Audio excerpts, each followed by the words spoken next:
Another motorcycle video. This is my 1980 Honda CX500 cafe bike that I am putting together.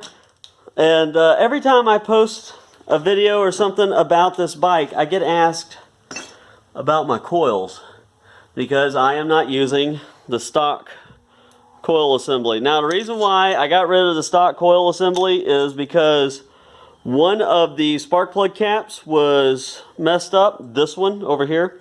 This cap is actually off of some Chinese four-wheeler. And I mean, the caps, they're available. I can get them. But I didn't want to spend the money on them, and I didn't want to have to wait for them to get here. So what I did was I dug through my stuff, and I found these coils. They fit real nice in the cavity. The boot that they have, it seals up very nicely. This coil is from it's either a 2005 Yamaha R6 or a 2006 or 7 R6R. From the best I can tell, they're the same. I'm not sure 100% which one they came off of. But I had the coils, I had the coil wiring harness that I scavenged for the plugs, and they physically fit the application. Of course, I was told that stuff like that's not going to work with a CDI bike, but I kind of wired it up and I had a really nice, good spark, and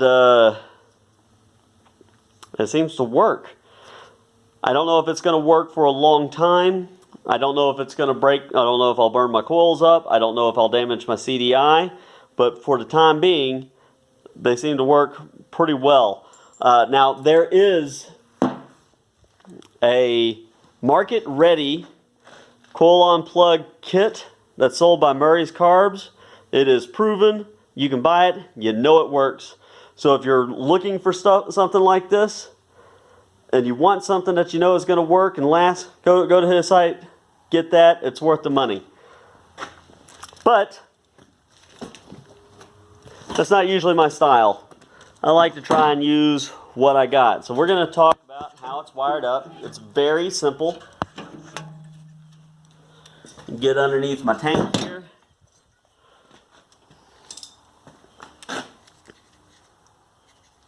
You can see on each of these, there's going to be a hot wire and a ground wire. Now, with these particular plugs, if you can use, if you've got the harness that came off the R6, the thick wire is the one that would go to the computer on the R6.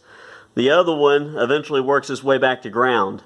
So what I did here was on each of these, on either side, I took the hot wire. Another thing is that they're the same color. That's you'll know which one's hot because it's the same color.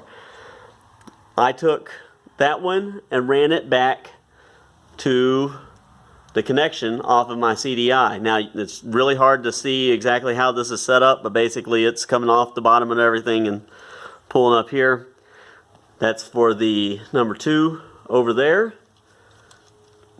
And you can see now there are 2 connections going to this one. One of those goes to my tack. But it's very simple. The other side I've got grounded right there. And that's literally the only change that I did to set this up. Make sure that I got fuel in the bowls. Okay, got fuel going in.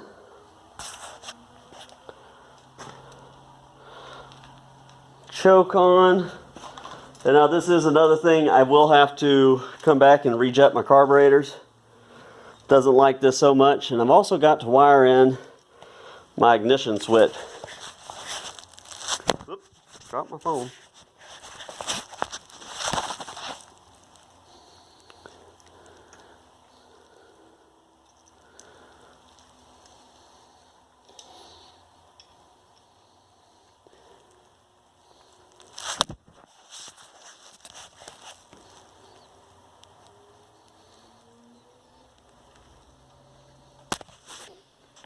Okay, with that, that's live, that's on.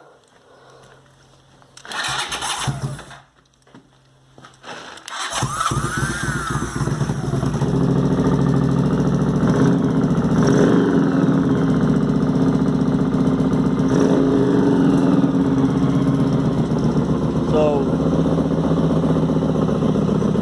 it is a very simple setup. Oh, I'm leaking gasoline.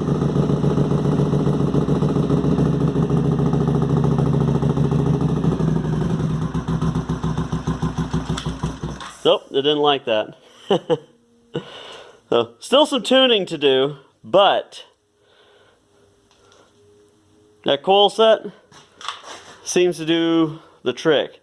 Now, I am very, very close to getting this bike actually on the road. I'm hoping sometime in the next couple of weeks I'll be able to come out here and actually get on it and ride it. And then we'll see how those coils do whenever it's actually under load.